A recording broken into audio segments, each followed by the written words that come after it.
Isso vai dar confusão, viu? E talvez de propósito. Esse é o Visão Libertária, sua fonte de informações descentralizadas e distribuídas. Hoje aconteceu uma decisão sensível na Justiça de Louisville, no Kentucky, no caso Breonna Taylor. Mais um caso daqueles em que 3 policiais brancos mataram uma mulher negra, nesse caso uma mulher totalmente inocente. Esse caso específico não teve tanta repercussão como os de George Floyd ou Jacob Blake, talvez porque aconteceu no início de março, no início da pandemia. Tava todo mundo ainda meio preocupado com isso, talvez não tenha tido tanta repercussão assim. Mas a decisão do advogado-geral de Kentucky, Daniel Cameron, agora tem tudo para jogar gasolina no fogo. O caso aconteceu no dia 13 de março desse ano. A polícia procurava 2 acusados de tráfico de drogas, Jamarcus Glover e Adrian Walker, no apartamento de Breonna Taylor, que era namorada de Jamarcus Glover. A investigação da polícia dizia que ele estava lá no apartamento dela e também estava com drogas ilícitas lá. Embora ela mesma, a Breonna Taylor em si, não fosse acusada de nada, a justiça emitiu o mandado de busca e apreensão e prisão para o endereço dela. Ao contrário do que foi falado em várias reportagens, inclusive eu acabei falando isso em 2 diários da quarentena em que eu mencionei o caso, hoje que eu fui estudar um pouco mais o assunto eu vi que eu tinha errado, os policiais tinham sim mandados judiciais para entrar no apartamento em questão. Isso muda tudo, minha opinião mudou sobre esse assunto. A questão é que os mandados não eram do tipo sem avisar, o que eles chamam lá de no-knocking warrants, ou mandados do tipo sem avisar, permitem que a polícia já chegue arrombando a porta e entrando na casa, não precisa nem avisar antes. Eventualmente esse tipo de mandado é emitido quando a polícia teme ser recebida com tiros, então avisar que a polícia está ali pode ser até pior. Mas não era esse o caso, ou seja, os mandados requeriam que a polícia, antes de entrar, eles tinham que bater na porta e avisar que era a polícia.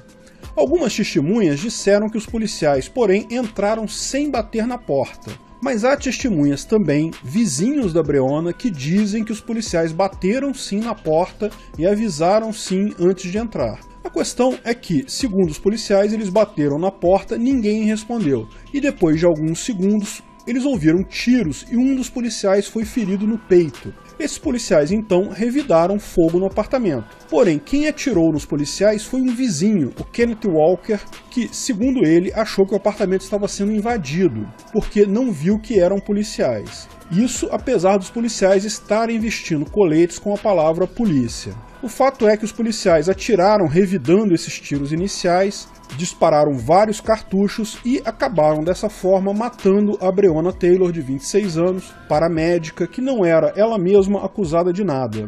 Os 3 policiais, Brett Hankinson, Jonathan Mattingly e Miles Cosgrove, foram afastados das funções e estavam sendo investigados. Brett Hankinson foi inclusive demitido da polícia porque, segundo testemunhas, ele deu tiros para vários lugares, em vários apartamentos, colocando em risco outras pessoas de apartamentos vizinhos. O processo criminal lá é diferente daqui, tá? Principalmente os detalhes são muito diferentes, mas no grosso é basicamente a mesma coisa.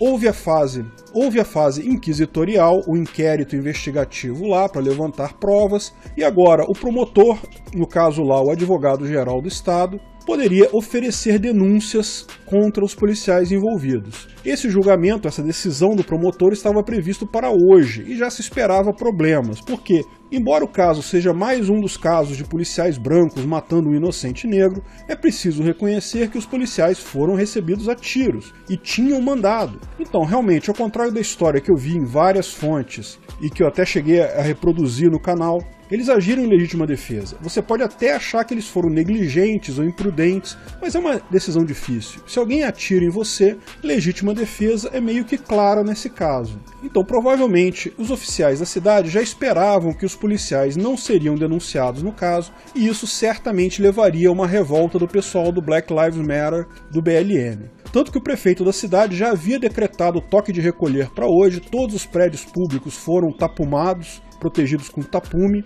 e a polícia lá já está de prontidão o dia todo. De fato, Daniel Cameron anunciou agora às 4 da tarde que, com as evidências levantadas na investigação, concluiu que os policiais agiram corretamente, não tiveram culpa ou dolo na morte de Breonna. Eu sinceramente sou muito crítico da polícia, sempre penso que isso envolveu algum grau de imprudência ou negligência. Se alguma pessoa morreu, não tem como a gente considerar isso normal, mas eu tenho que concordar que tem uma linha tênue ali. É muito difícil decidir moderação quando você é recebido a tiros, né? De fato, a única denúncia oferecida foi apenas uma contravenção penal contra o ex-policial Brett Hackinson, que foi denunciado por wanton endangerment, o que poderia ser traduzido mais ou menos equivalente ao crime do 132 do CP aqui de Banânia, o crime de periclitação da vida, colocar outros em risco, porque ele saiu atirando de forma espúria em outros apartamentos próximos. Ele vai responder por 3 crimes desse tipo em concurso material, a fiança foi definida em $15 mil.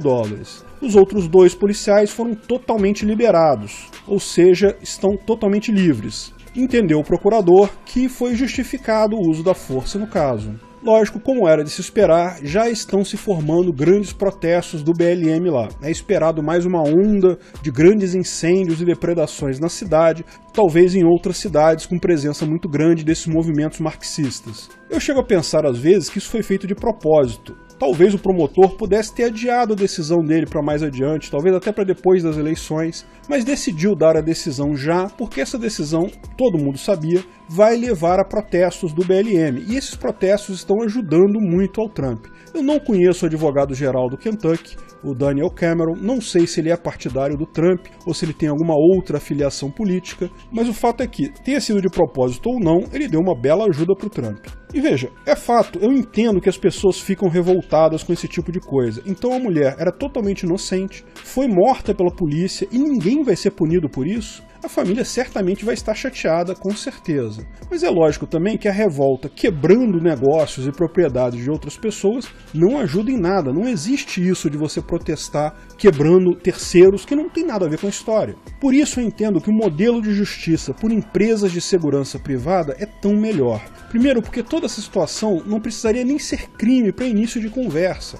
Drogas ilícitas é crime abstrato, esse tipo de conceito não existe na ética libertária e é muito pouco provável que empresas de segurança privadas decidissem tomar esse tipo de coisa como crime, porque isso gera muito custo e o resultado final é muito pequeno.